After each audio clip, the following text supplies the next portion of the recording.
Gloria a Jesús. Libro de Segunda de Reyes, capítulo 5, versículo 18. Amén.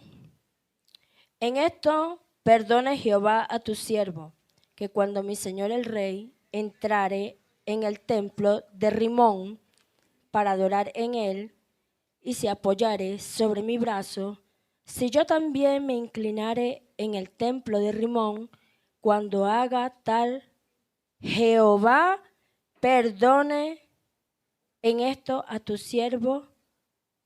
Y él le dijo, ve en paz. Se fue, pues, y caminó como media legua de tierra. Amén. A su nombre. Puede sentarse, hermano. Hermano, la historia de la que voy a hablar en esta mañana es una historia que es bastante conocida por todos nosotros. Amén. Pero a mí me llamaba mucho la atención porque habían cosas, hermano, que a mi vida Dios trató de una manera especial. Y por eso quise compartirlos con ustedes en esta mañana. Amén. Gloria a Jesús. Es la historia de Naamán, es la historia de Eliseo, es la historia de los siervos de Naamán, del siervo de Eliseo, del rey de Naamán y del rey de Eliseo. Esa es la historia de hoy. Y sí, muchos la conocen, amén.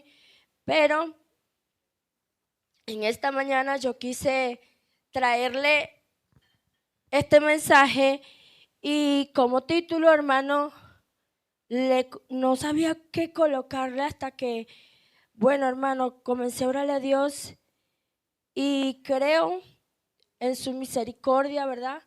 Que Dios lo que quiere a través de este mensaje es que cuando hablemos de Naamán, escuche bien, usted se haga cuenta que es Naamán. Y cuando hablemos de Eliseo, usted se haga cuenta que es Eliseo. Y cuando hablemos de los siervos, usted se haga cuenta que es los siervos. Amén. Ese es el título. Así, de esa misma forma, hermano. Usted se va a meter en el papel de Naamán. Usted se va a meter en el papel de cada uno de los que vamos hablando.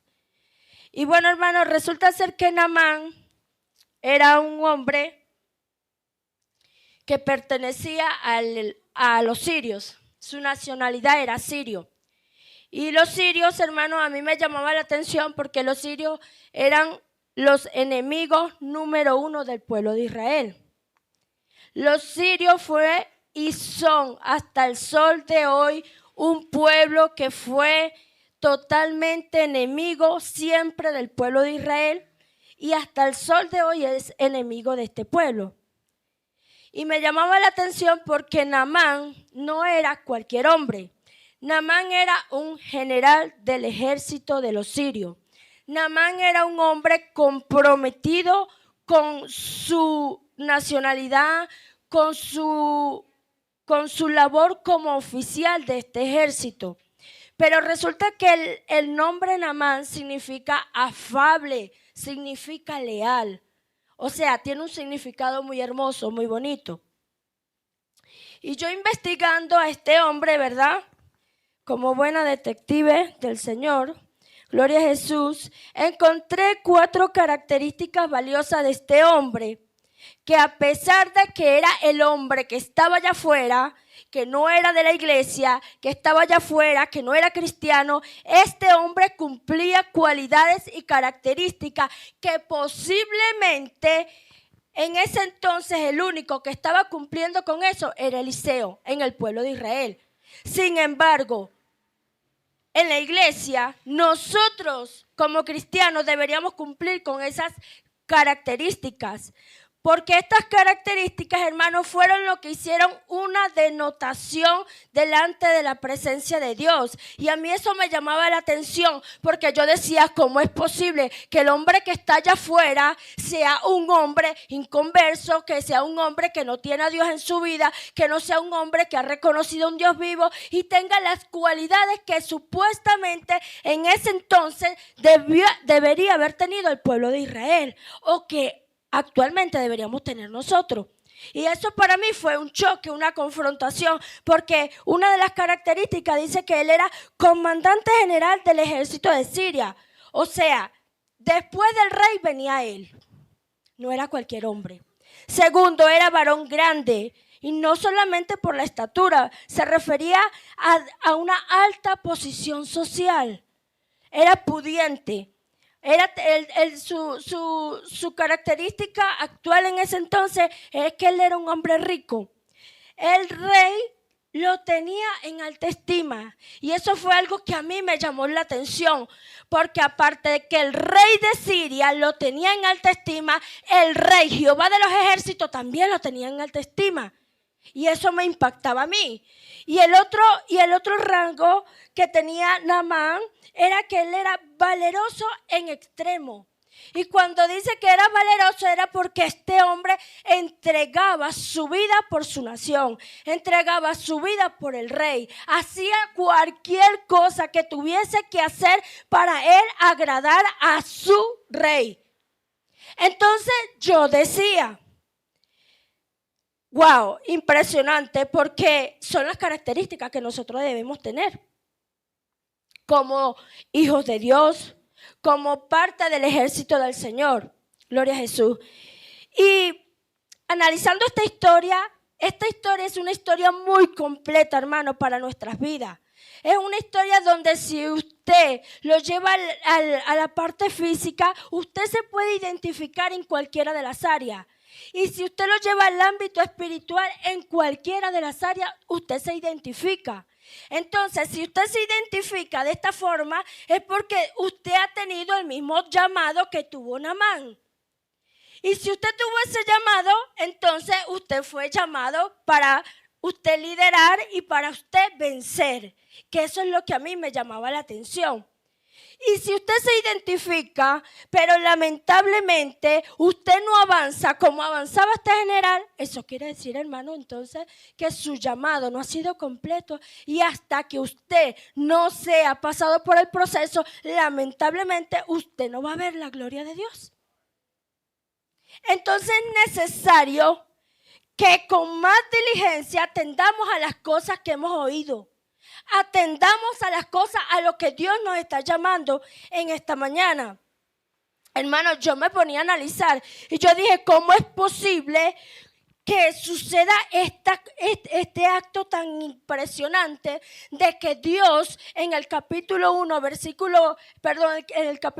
versículo 1 de esta historia, dice que Naamán era un hombre valeroso ante el rey, pero que Dios le otorgaba victorias a este hombre? Y yo decía, ¿por qué Dios le iba a dar victoria al hombre que está allá afuera? Porque Dios no le da la victoria al pueblo de Israel. Porque Dios le estaba dando la victoria a los enemigos de Israel. ¿Qué estaba pasando, hermano? Y me puse a investigar, hermano, y y la respuesta está en Isaías, hermano, capítulo 10, porque el Señor es grande y misericordioso, hermano, y si usted desprecia la bendición, Dios se la entrega a otro. Si usted no agarra su bendición, si usted no está en el orden bíblico, si usted no está caminando como Dios quiere que camine en el camino recto, si usted no tiene su mirada puesta en Jesús, lamentablemente su victoria se la lleva a otro. Y eso era lo que estaba sucediendo en ese momento con este pueblo de los sirios y con el pueblo de Israel. Isaías 10 dice que Dios va a usar siempre al peor enemigo del pueblo, a tu peor enemigo, para darle la victoria, para que tú puedas entender o que es Dios o que vas a llevar palo.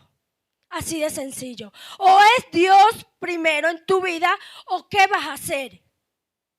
Resulta ser, hermano, que Naamán tenía todas estas cualidades y Dios sabía que a pesar de que Dios tenía que sanar el corazón de Naamán, también había una parte en el corazón de Naamán que era leal, que era afable, que era un hombre totalmente comprometido. Y eso es lo que Dios necesita del pueblo de Dios hoy en día. Un pueblo comprometido, un pueblo que sea leal, un pueblo que tenga todas las expectativas primeramente para el Dios de los cielos, que es lo que el Señor quiere para nosotros. Y dice, hermano, que Naamán en una de esas salidas y de esas conquistas, él se fue, hermano, por la orilla de toda la costa de Israel. Hicieron un secuestro de muchas personas y allí secuestraron a una jovencita israelita. Y esta niña se la llevaron a la esposa del general, de Naamán. Y a mí esto me llenaba de gozo, hermano, porque esta niña, yo investigando, hermano, se dice que esta niña tenía entre 12 y 16 años. Pero esta niña ya tenía el conocimiento amplio de Dios. Esta niña predicaba el evangelio. Esta niña, a pesar de que estaba siendo esclava a la fuerza, esta niña sabía que ella tenía que honrar a un Dios. Y esta niña comenzó a predicar y le dijo a la mujer de Naamán: mire, señora, si tu esposo va hasta donde está el siervo del Señor en mi tierra, Israel, allá hay un siervo. Allá hay un hombre de Dios, allá hay un hombre que exalta la gloria de Dios y Dios se glorifica a través de él y Dios hace milagros. Y a mí eso me llenaba el corazón porque yo decía, eso es el deber mío, ese es el deber de la iglesia, predicar, que donde nosotros nos paremos, nosotros testifiquemos que tenemos un Dios vivo, que cuando nosotros nos paremos en cualquier lugar, en el trabajo, en el colegio, donde sea, nosotros podamos entender, hermano, de que nosotros tenemos un Dios poderoso, de que nosotros tenemos un Dios vivo. Y esta niña predicó y fue tanto el impacto que hubo en esta niña, hermano, que Naamán enseguida se fue hasta donde el rey a pedir permiso. Mira, allá está un hombre que sana. Allá está un hombre que sana, porque las personas tienen que saber quiénes somos nosotros. Las personas tienen que entender que nosotros somos los representantes del Dios del cielo. Y resulta, hermano, que este hombre se fue a atender su rey. Y el rey, como había un convenio de supuesta paz en ese momento, hermano, este rey le dio una carta y le dijo: anda hasta donde el rey de Israel y dile que te sane. Hermano, yo me reía y yo decía, ¿y aquí qué le pasó a Naamán? Porque yo me imagino, hermano, que si este era un general, él ya tenía una edad bastante grande, era un hombre entendido, era un hombre que tenía muchas capacidades. O sea, yo analizando y sacando las cuentas de lo que es un general actualmente, este hombre pasaba los 50, 55 hacia adelante. Y entonces, hermano, siendo este hombre tan sabio, este hombre se nubló la mente, se cegó, porque en vez de irse para donde estaba el sanador, donde estaba la bendición, hermano, se desvió hasta donde el rey de Israel. Y cuando este hombre llega allá, le entrega la carta, este hombre, el rey de Israel, dice que cuando lee la carta, hermano, él rasgó sus vestidos y se puso a llorar y le dijo: ¿acaso yo soy Dios para sanar? ¿Acaso yo soy Dios para dar la vida, para quitarla? Y yo analizaba esta parte y yo decía, ¿cómo es posible que el rey de Israel, que los hijos de Dios no hayan tenido en ese momento la capacidad para entender de que como hijos de Dios tenían ese poder? Y resulta ser, hermano, que yo decía, ¿dónde estaba la visión de Naamán? Si la niña fue clara, la niña fue específica. Ve hasta donde está el varón de Dios y él te va a sanar. Y Dios, hermano, se cansa de hablarnos: haz esto, haz aquello, busca mi presencia, busca mi rostro, haz lo que tengas que hacer dirigido por Dios. Y cuando Dios trata con mi vida, ¿para dónde me voy yo? Yo sé que tengo que orar, yo quiero escuchar la voz de Dios, pero no leo la Biblia, entonces me voy de puesto en puesto. Hermano, ¿usted qué me puede decir? Hermano, ¿usted qué me puede orientar? O hermano, estoy pasando por esto, pero al menos de donde que tenemos que ir, hermano, nos olvidamos. Nos olvidamos, hermanos, de que tenemos un Dios poderoso. Nos olvidamos, hermanos, de que nosotros tenemos al sanador y estamos esperando que otro ore por mí. Estamos esperando que otro haga el trabajo por mí. Estamos esperando que el pastor tenga que ayunar para que yo pueda ser bendecida. Y así no son las cosas, hermano. La Biblia nos enseña, hermano, que la salvación es individual. Y si tú no peleas tu salvación, si tú no peleas por lo que tú tienes que luchar, hermano, estás perdiendo el tiempo. No sé qué estamos haciendo, hermano, pero no podemos desviarnos. Si la palabra de Dios dice, hagamos esto, hermano, hagámoslo. Escuchemos la voz de Dios, aprendamos a obedecer la voz de Dios. Si a mí me dicen que Dios está aquí, yo no tengo que desviarme para otro lado. No tengo que desviarme. Dice que el rey de Israel, hermano, se sintió tan mal que rasgó su vestido y estaba enojado, estaba mal. Pero como Dios es poderoso, hermano, Dios estaba tratando porque era un propósito grande para la salvación y la sanidad de los hombres de Dios. Dice que Dios trató con el profeta y entonces este profeta mandó a buscar a Naamán y le mandó a decir al rey, ya no llores. Hermano, qué pena. Hermano, qué vergüenza que otro tenga que venir a decirnos a nosotros, ¿por qué tú no haces lo que tienes que hacer? ¿Por qué tú estás llorando en unas bobadas que a Dios no le agradan y cuando tienes que hacer lo que tienes que hacer no lo haces? ¿Qué estamos haciendo, hermano? Que lamentablemente estamos perdiendo el tiempo. Resulta ser, hermano, que el profeta manda llamar a este hombre, hermano, dirigido por Dios, pero como había un contacto directo con Dios, había una relación personal directamente con Dios, este hombre, hermano, sabía que Dios iba a tratar con el corazón de Naamán. Este hombre, el profeta, sabía que Naamán tenía que ser limpio, pero no solamente de la enfermedad, sino de algo que iba más allá que esa enfermedad. Y eso es lo que Dios quiere hacer con nosotros, hermano, porque a veces nosotros decimos, somos cristianos, estamos en la iglesia, somos servidores, somos ministros, pero ¿qué clase de lepra tenemos, hermano? Que Dios tiene que pasarnos por desierto, trillarnos en muchas maneras para que nosotros podamos ser limpios. Resulta, hermano, que si este hombre no hubiera tenido un contacto con Dios, hermano, no hay salvación para el pueblo para Naamán, no hay sanidad para Naamán, no hay salvación para el pueblo de Israel. Imagínense, hermano, que yo a veces analizo, hermano, historias, hermano, y yo me doy cuenta que un solo hombre mueve una nación. Un solo hombre, hermano, puede mover situaciones, puede lograr que haya un cambio sobrenatural. Y aquí no vemos uno, hermano. Aquí vemos muchas personas, hermano. Y la palabra nos enseña que donde están 2 o 3 reunidos en su nombre, allí está el Señor. Aleluya. Gloria a Jesús. Dios es poderoso. Hermano, cuando Naamán se va para allá, hermano, dice que el profeta no le salió. Dice que el profeta se quedó adentro, hermano. Y yo me imagino al profeta diciendo, este hombre tenía que venir para acá. Pero no, su orgullo pudo más y fue a codearse allá con el rey en vez de venir a buscar la presencia de Dios aquí. Entonces vamos a hacerle lo mismo. Porque Dios tiene que enseñarnos, hermano. Porque Dios tiene que enseñarnos que primero es Dios. Que primero siempre es Dios. Y que donde estemos primero siempre es Dios. Y si le damos el primer lugar a Dios, hermano, Dios se glorifica de tal manera que Dios obra, que Dios rompe cadenas. Pero si yo me voy para otro lado, hermano, perdí. Eso es lo que Dios quiere, hermano, que siempre le demos el primer lugar a Él, a su nombre. Cuando llega el profeta, cuando llega Naamán donde el profeta no salió. Simplemente le mandó a decir con el criado, vaya allá donde está el Jordán, se zambulla 7 veces en el río y ya, tu carne va a ser limpia. Ya vas a ser libre. Este hombre, hermano, se molestó. Y yo me reía de Naamán, hermano. ¿Sabe por qué me reía?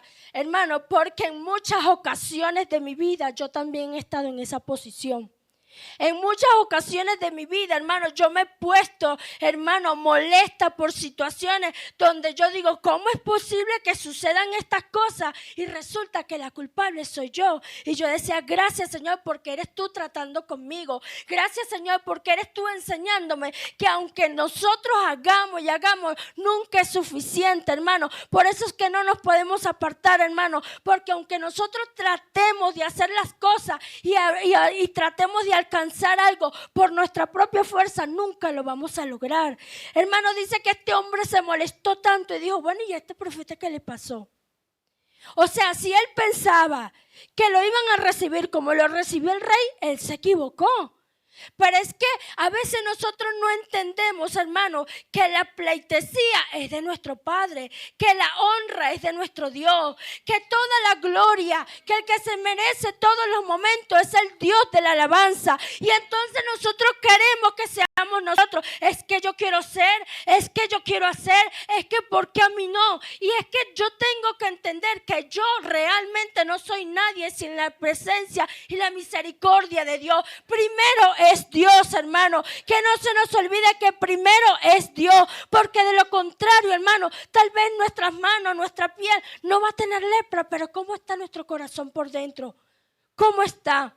Resulta, hermano, que este hombre encolerizado, hermano, estaba molesto, estaba totalmente rabioso. Yo me imagino a este hombre diciendo, no, pero es que yo soy el general. Yo soy el general. Y yo no sé en qué posición se pone usted, hermano, en algunas situaciones. Cuando usted dice, pero es que yo esto, pero es que yo lo hice, pero es que yo voy a la iglesia, pero es que yo estoy haciendo esto. Pero, hermano, hay cosas que no son suficientes porque no es lo que hagamos, sino la calidad con la que hacemos las cosas, hermano. Y eso es lo que nosotros tenemos que entender. Resulta ser, hermano, que me llamaba la atención y aquí es donde le vuelvo a repetir, hermano. Póngase ahora en el papel de los siervos de Naamán. Resulta ser, hermano, que este hombre estaba furioso. Y yo les pregunto en este momento, ¿cuántos son servidores de Jesús aquí? Somos servidores de Jesús, ¿verdad?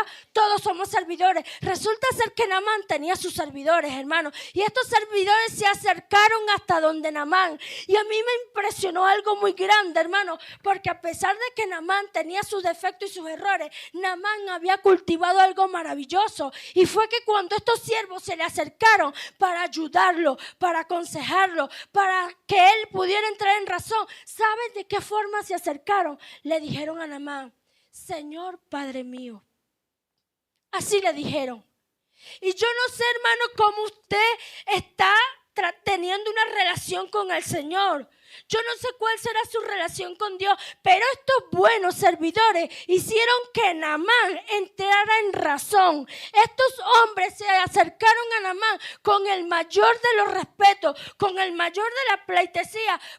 Yo en ese momento literalmente es algo como que sí, eran los siervos de Naamán, pero estos siervos no eran cualquier siervo, hermano. Estos eran siervos que tenían una visión más allá y veían y le dijeron a este buen hombre, le dijeron de esta manera, Padre mío. Y eso a mí me impresionó, hermano, porque nosotros como servidores, hermano, tenemos que tener una posición donde si nosotros honramos al Rey de Reyes, Dios nos va a honrar. Estos hombres se dejaron usar por Dios y le dijeron a Naamán, ¿no venías tú preparado para hacer cualquier cosa difícil? Anda y hazlo. Anda, sumérgete 7 veces en el Jordán. Pero este hombre estaba bravo y decía, pero es que los mejores ríos están allá en mi tierra. ¿Por qué no me mandó entonces para allá? Y ahí es donde Dios tiene que procesar al pueblo. Ahí es donde Dios tenía que procesar a Naamán. Ahí es donde a veces Dios tiene que procesarnos a nosotros, hermanos, para que nosotros podamos entender que no es el río, que es la misericordia de Dios. Y que si nosotros no pasamos por el desierto, nosotros nunca vamos a ver bendiciones, sino que nos vamos a acostumbrar a que todo nos lo den, pero de una manera insatisfecha, donde nunca vamos a crecer desde el alma, donde nunca vamos a crecer desde adentro. Dice que este hombre fue al río Jordán, hermano, y yo analizaba esta historia, hermano, y de la casa de Eliseo al río de Naamán había 40 kilómetros, hermano. Y entonces este hombre se fue con toda su comitiva para allá a sumergirse en las aguas del Jordán. Pero en ese lugar donde él fue a sumergirse, hermano, dice que el río estaba revuelto, dice que el río estaba sucio, dice que el río estaba fangoso. Y yo me imagino a Naamán diciendo, yo me tengo que sumergir allí. Y yo no sé, hermano, cuántas veces Dios ha querido que nosotros pasemos por situaciones duras. Porque si el Espíritu Santo llevó a Jesús al desierto, hermano, mayor es Jesús que nosotros. Mayor es Jesús que nosotros. Jesús alcanzó victoria por nosotros. Entonces a veces nosotros no podemos entender ni queremos aceptar que nosotros también tenemos que pasar por el desierto, que tenemos que pasar por las aguas, que tenemos que pasar por el fuego. Lo que a veces nosotros nos preocupa es que nos podemos ahogar, que nos podemos quemar. Hermano, pero aunque pasemos por las aguas, no nos ahogaremos, dice la palabra. Y si pasamos por el fuego, no nos vamos a quemar. Y si pasamos por el desierto, allí está el Espíritu Santo con nosotros, llevándonos de la mano, llevándonos con su presencia. Aleluya. Eso es lo que tenemos que entender, hermano. Tenemos que entender, hermano, que si queremos victoria tenemos que pasar por diferentes pruebas. Si queremos victoria, hermano, tenemos que ser rechazados. Si queremos victoria, si queremos bendiciones, si queremos que Dios nos use, si queremos ministerio, hermano, tenemos que pasar por diversas pruebas, hermano. Tenemos que esperar que nos abofeteen, tenemos que esperar que nos calumnien, tenemos que esperar muchas cosas, tenemos que meternos en el fango, hermano, para que cuando podamos salir de allí salgamos limpios y en victoria en el nombre de Jesús. Yo lo creo, hermano. Dice que este hombre, hermano, se fue para allá, para el Jordán. Pero me llenaba de gozo, hermano, porque a pesar de que él estaba molesto, a pesar de las circunstancias, hermano, él hizo caso. Y se fue a meter en el río, hermano. Se metió 7 veces. Y yo me imagino la angustia de Naamán cuando bajó a la 4ª vez. Y tenía la misma lepra. Y peor, porque ahora venía sucio de barro, de fango. Y la 4ª vez, y la 5ª vez, y la 6ª vez. Yo me imagino que en la 6ª vez, no sé porque la Biblia no lo relata. Pero si hubiese sido yo digo, 6 veces y no ha pasado nada, pero ni un poquito. Obviamente que la 7ª tampoco, porque nosotros somos así de malagradecidos, hermano. Nosotros somos así de incrédulos, hermano. Resulta que este hombre, hermano, me impactaba esta parte porque cuando este hombre se sumergió en la 7ª vez y salió de esas aguas sucias, de esas aguas fangosas, hermano, pasó un doble milagro. Pasó un doble milagro. ¿Cuál fue el doble milagro? El primero, que fue sano de la lepra. Y el segundo, hermano, que la palabra nos enseña que su carne fue transformada. Dice que su carne era como piel de niño. Y cuando Jesús, aquí en el Nuevo Testamento, estaba sanando a los leprosos, dice que simplemente los sanó y hasta allí. Pero este hombre recibió un doble milagro, hermano. Su carne fue transformada. Imagínese, hermano, que nosotros llegamos a Cristo, hermano, y seguimos siendo transformados, pero seguimos viviendo en este cuerpo corruptible. Y este hombre, hermano, tuvo la victoria en medio de su circunstancia, en medio de su situación, de que hasta su carne fue transformada. Hubo un cambio, hubo algo diferente, hubo algo que los llenó, hubo algo, hermano, que era totalmente diferente para todos los leprosos.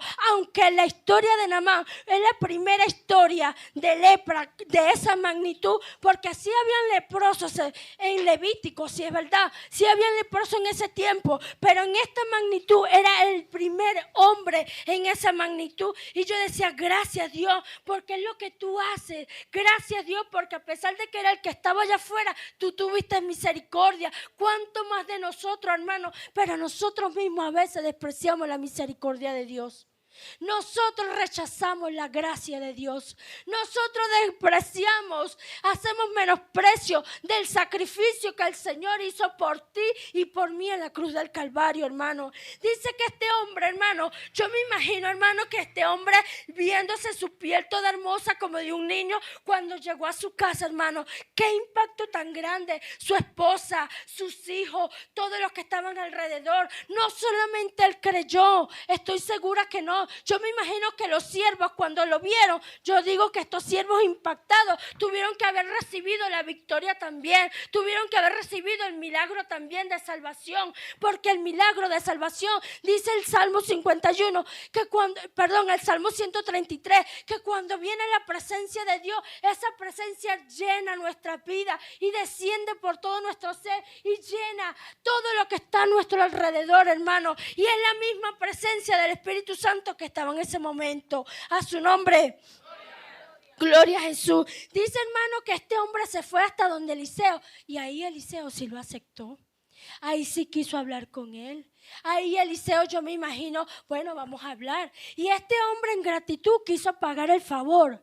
Pero hermano, Eliseo, conectado con Dios, sabía que toda la gloria es de Dios, que toda la adoración le pertenece al Dios, y él no podía recibir un regalo, porque eso quiere decir, hermano, que estaba pagando el favor, y no era de esa manera, hermano, porque nosotros a Jesús no le pagamos nada. Nosotros a Jesús no le podemos pagar porque no tenemos con qué pagar. Cuán grande salvación Él ha hecho con nosotros, hermano. Resulta ser, hermano, que este hombre le dijo al profeta algo maravilloso. Le dijo, bueno, si no me vas a aceptar un regalo, dame la oportunidad de llevarme por lo menos la carga de lo que se puedan llevar 2 mulas de tierra para yo fabricarle un altar al Señor. Y esto a mí me llenaba de gozo, hermano, porque eso quiere decir que la salvación había convertido su vida. Él estaba arrepentido, él se había convertido, él ya había aceptado un Dios poderoso con estas palabras, porque cuando él salió de las aguas dijo, reconozco que solo hay Dios en Israel y que ese es el mismo Dios al que yo voy a adorar, y es el mismo Dios al que yo voy a exaltar, es el mismo Dios al que yo voy a glorificar a partir de ahora, hermano. Y este hombre le dijo, necesito llevar la tierra de aquí de Israel para yo fabricarle un altar a mi Dios, a tu Dios, el mismo mi Dios. Entonces este hombre le pidió perdón al profeta, porque como él tenía que rendir cuentas con el rey de Siria, este rey lo obligaba a entrar en el templo de Rimón, a un Dios falso, a un Dios malo. Pero él estaba tan convencido de que su corazón ya no iba a honrar a un Dios malo, sino que iba a honrar al Rey de Reyes y Señor de Señores. Y ahí es donde yo le pregunto a usted, mi hermano, ¿a quién está adorando usted? Por la circunstancia. ¿A quién está adorando usted? Porque este hombre, hermano, doblegó y cambió todo lo que tenía que hacer para honrar al Dios vivo. ¿Qué está haciendo usted para honrar al Dios vivo? A este hombre no le importó llevar tierra. Y yo decía, después que no se quería bañar en el fangoso río de Jordán, ahora se quiere llevar hasta la tierra. Imagínense lo agradecido que estaba. Y a veces Dios hace cosas grandes en nuestras vidas y nosotros no somos capaces de darle la gloria a Dios. Nosotros no somos capaces de rendir un momento de sacrificio y adoración y alabanza a nuestro Dios. Y eso es lo que Dios está demandando de nosotros, hermanos, porque estamos viviendo un evangelio online. Que si voy al culto voy, y si vengo a la iglesia vengo, y si puedo leer la Biblia lo hago, y si no, no tengo tiempo, hermano. ¿Qué clase de cristiano es eso? Cuando este hombre que era inconverso en toda su totalidad y que pertenecía a un pueblo malo, este hombre comenzó a adorar a un Dios vivo desde su corazón hasta con la tierra, hermano. Eso estaba haciendo Dios en la vida de él. ¿Y qué ha hecho Dios tan grande con nosotros? Pero que nosotros no podemos ser agradecidos. ¿Por qué no podemos ser agradecidos con el Dios de la alabanza? Con el Dios que todo nos los ha dado. ¿Qué está pasando con nosotros, hermano? Que sabemos que tenemos lepra, pero no hacemos la más mínima intención, hermano, por sumergirnos en el río de la presencia de Dios para poder estar limpios. ¿Qué está pasando con nosotros, hermano? Algo está pasando, hermano, porque hay un conformismo satánico en la iglesia donde a veces decimos, sí, yo sé que estoy mal, sí, yo sé que tengo que perdonar, sí, yo sé que tengo que orar, sí, yo sé que tengo que hacer esto, sí, yo sé que estoy fallándole a Dios con esto, pero no estamos haciendo algo diferente. O sea, sí sabemos que está mal, pero seguimos allí calentando una silla, seguimos allí sin avanzar, seguimos allí, hermanos, viniendo al culto todos los miércoles, todos los domingos y hasta allí, hermano. ¿Qué está pasando con nosotros? ¿Qué está sucediendo con tu vida, hermano? Que no hay un cambio. ¿Qué está sucediendo, hermano? Porque hasta este hombre que adoró a un Dios satánico malo, este hombre tomó la determinación, como lo dice el libro de Job, determina en tu corazón y adora al Dios vivo, determina en tu corazón y alaba al Rey de Reyes. Y nosotros, hermanos, que estamos bajo la gracia, no estamos haciendo nada. ¿Qué está pasando con nosotros, hermano? Que nos conformamos con decir yo voy al culto. Hermano, eso no es evangelio. Hermano, eso no es ser cristiano. Hermano, si Cristo viniera en este momento, hermano, ¿qué pasaría? Porque al cielo no entra cosa inmunda. Al cielo no puede entrar cosa manchada. El vestido de la novia no puede estar arrugado, porque lamentablemente no vamos a entrar al cielo. Entonces, si Cristo viene, hermano, aunque sea un poquito de lepra, te impediría a ti entrar al reino de los cielos. Yo no sé si eres Naamán. Yo no sé si eres Eliseo, yo no sé si eres de los siervos de Naamán. Pero dice, hermano, que este hombre se llevó las 2 leguas de tierra en las mulas que él se llevaba. Hermano, y ahora vamos a meternos, vamos a sumergirnos en el papel del siervo de Eliseo. Hermano, dice que Eliseo tenía un siervo y este siervo se llamaba Giesi. ¿Cuántos son siervos aquí? ¿Cuántos son siervos aquí? ¿Siervo de quién? Aleluya. Hermano, Naamán tenía su siervo. Ya hablamos un poquito de los siervos de él. Pero Eliseo también tenía un siervo. Pero hermano, dice que la palabra del Señor, hermano, que este siervo que estaba con Eliseo, hermano, él veía los milagros. Él veía cómo Dios se glorificaba. Él veía cómo Dios usaba a este ministro, a este profeta. Él veía cómo Dios estaba al lado de él y la bendición de Eliseo era la misma bendición del siervo de Giesi. Pero resulta ser, hermano, que Giesi, hermano, tenía el corazón contaminado. Mira la calidad de siervo que era este hombre. El corazón de Giesi, hermano, estaba sucio. El corazón de Giesi tenía la misma raíz satánica que dice Santiago, que raíz de todos los males es el amor de ¿quién? Del dinero. Dice, ¿cómo es posible que el profeta haya estorbado al sirio para que no bendijera nuestras vidas con los talentos de oro, con la ropa que le había traído para acá? Yo lo siento mucho, pero yo voy a alcanzar a este hombre para que me dé algo a mí. Entonces me llamaba la atención, hermano, porque este siervo hizo algo que muchos lo hacemos, hermano. ¿Sabe qué hizo este siervo? Dice en el versículo 20, dice, vive Jehová que correré yo tras él y tomaré de él alguna cosa. ¿Sabe lo que hizo? Vive Jehová. ¿Cuántos de nosotros a veces no usamos el nombre de Dios en vano? Y que vive Jehová, que yo soy cristiano y yo puedo hacer esto. Y vive Jehová y como yo soy cristiano yo puedo hacer aquello. Y yo soy evangélico, pero de los dientes para afuera, hermano, porque mi testimonio es diferente, porque mis acciones dicen lo contrario. Y este hombre, este mal servidor dijo, vive Jehová que correré tras de él. Corrió hacia el pecado, corrió hacia las cosas que a Dios no le agrada, corrió hacia detrás de algo que a él no le pertenecía, que no era digno de ser otorgado para él. Y este hombre corrió tras de eso. Y yo no sé cuál sea tu carrera, porque la Biblia nos habla de una carrera. Pablo dice que persistamos y acabemos la carrera en victoria, en bendición. Pero esta no es la carrera que está hablando Pablo. Esta carrera es diferente. Esta carrera es una carrera que lo estaba llevando a la perdición. Y entonces él dijo, vive Jehová que correré tras eso. ¿Hacia dónde estás corriendo tú? ¿Hacia dónde está tu meta? ¿Hacia dónde está tu visión? Porque si tu visión, hermano, está tras el mundo, está tras la vanidad, hermano, estamos perdiendo el tiempo. ¿Hacia dónde estás corriendo, hermano? Porque este siervo, este servidor, corrió tras el pecado. Vive Jehová que correré tras él. Y yo sí es descarado. Pero resulta ser que así somos nosotros también. Hermano, Dios nos da oportunidades para avanzar, pero nosotros en vez de avanzar y correr hacia la meta, hacia el blanco que es Jesús de Nazaret, corremos ¿hacia dónde? Hacia nuestros deseos, hacia nuestros deleites, hacia nuestros placeres, hacia las vanidades de este mundo. Y eso fue lo que hizo este hombre, hermano. Pero no conforme, Mire lo que hizo este hombre. En el versículo 22 dijo, mi Señor, cuando se pudo encontrar con Naamán, le dijo, mi Señor me envió a decirte.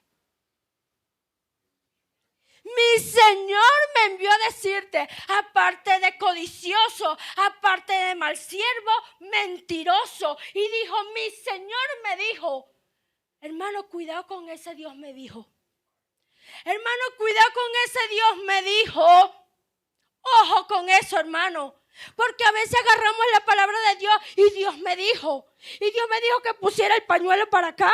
Y me dijo después que lo pusiera para acá. ¿Ustedes, hermanos, creen que Dios habla de esa manera?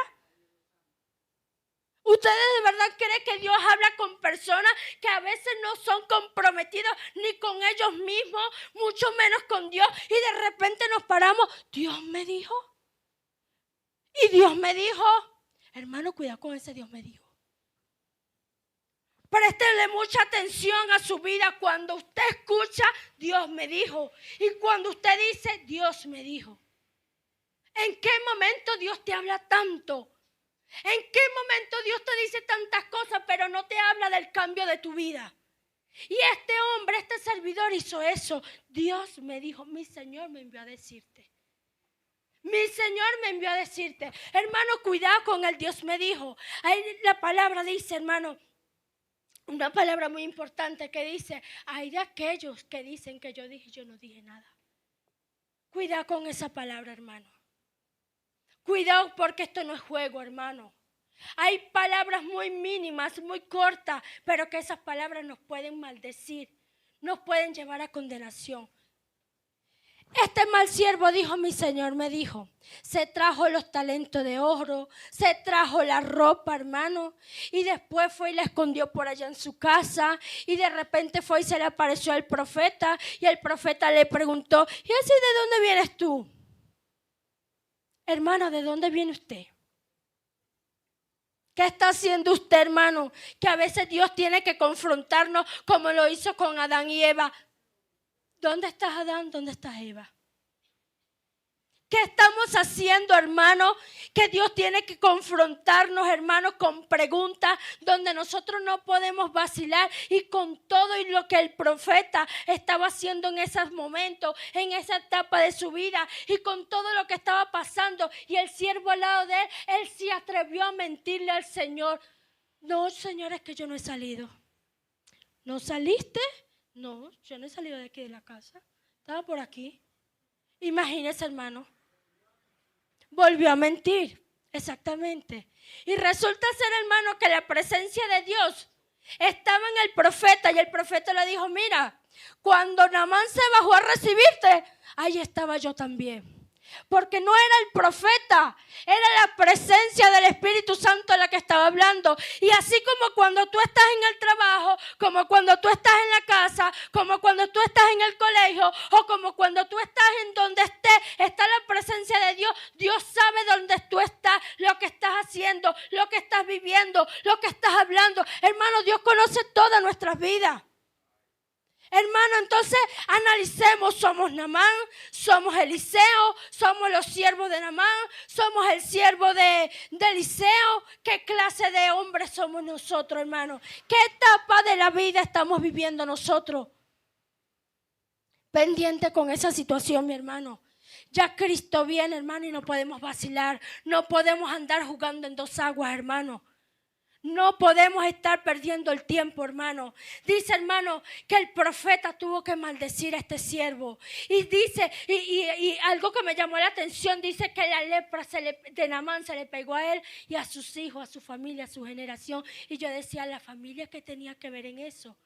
Hermano, mira, la consecuencia de tu pecado trae consecuencia a tu familia. La consecuencia de tu desobediencia trae consecuencias a la iglesia. El pecado que yo practico ocultamente perjudica a mis hermanos en la iglesia. El pecado que yo practico en mi corazón ocultamente en otro lugar perjudica a mi familia, perjudica a mi casa, perjudica a mis hermanos. No es solamente, hermano, la iglesia solamente, perjudica a todo nuestro alrededor, pendiente con lo que estamos haciendo, hermano, pendiente, hermano, porque Naamán se tuvo que sumergir 7 veces, pero yo me preguntaba cuántas veces me tengo que sumergir yo, cuántas veces te tienes que sumergir tú.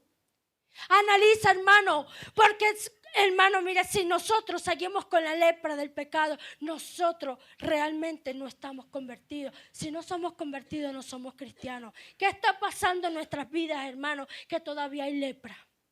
¿Qué está pasando en nuestras vidas, hermano? Que a veces no hay lepra, pero somos un giesi malo. ¿Qué está pasando en tu vida, hermano, que tú no avanzas? ¿Qué está sucediendo, hermano, con tu vida? Hermano, que estamos allí estancados en nada más en venir a la iglesia. Venimos y ya. Hermano, Naamán se fue satisfactoriamente para su casa en bendición. ¿Tú te podrás ir en bendición? Pregúntese esto, hermano. Hermano, si hay alguna lepra en tu corazón, si hay alguna lepra en tu vida, en tus pensamientos, sumerjámonos en la presencia de Dios. Hermano, ya no permitamos, ya no nos desviemos, ya no permitamos que la lepra siga abundando en nuestras vidas y siga creciendo en nuestra alma. Hermano, ponte sobre tus pies, vamos a adorar al Dios vivo. Ponte sobre tus pies, hermano, y vamos a glorificar al Señor. Y vamos a sumergirnos en el río de su presencia, hermano. Porque cuando nosotros nos sumergimos en la presencia del Espíritu Santo, hermano, la lepra se va automáticamente. Nuestras vidas son salvas, nuestras vidas son sanas. Entonces clama a tu Dios en esta hora, hermano. Levántate en oración y dile: Señor, aquí estoy. Señor, aquí estoy. Señor, glorifícate. Señor, glorifícate. Señor, sé tú obrando, sé tú obrando. Espíritu Santo de Dios, glorifícate de tal manera, Señor amado, que entre nosotros, Señor amado, no pueda haber, Señor, cosa alguna que perturbe nuestro corazón y nuestras vidas. Gloria a Jesús. Alaba a tu Señor, hermano. Alaba a tu Dios, hermano. Alaba al Dios de la alabanza. Alaba al Dios que te puede quitar la lepra. Alábale, hermano. Alábale, hermano, en esta hora. Alábale, hermano, en esta mañana. Glorifica a tu Señor. Glorifica a tu Señor. Glorifica al Dios de los cielos.